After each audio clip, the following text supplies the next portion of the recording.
Mark Arcan says opioid drug use amongst First Nations people in Saskatoon has reached crisis levels in recent years.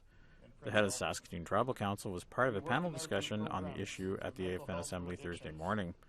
He says more funding for First Nations mental health and addiction services is needed, but does not favor safe consumption sites. Well, I don't support our safe consumption site in Saskatoon because it's not getting people off of drugs. It's leading to more problems because at the end of the day it's a safe place for people to go, but they're still continuing to use drugs, so we're not solving anything.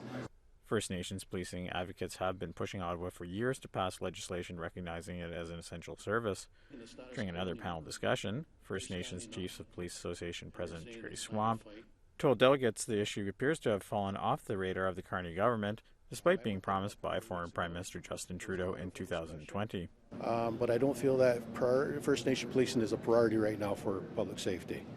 They're prioritizing everything towards the border and the opioid crisis, but First Nation policing is on the back burner right now. I feel that it's probably going to be on the back burner for the next few years.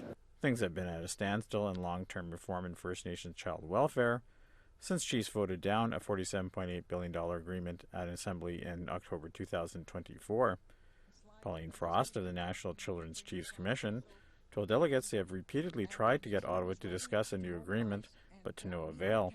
We have taken various measures and approaches to negotiate with Canada, or tried to get Canada back to the table to negotiate, unsuccessfully.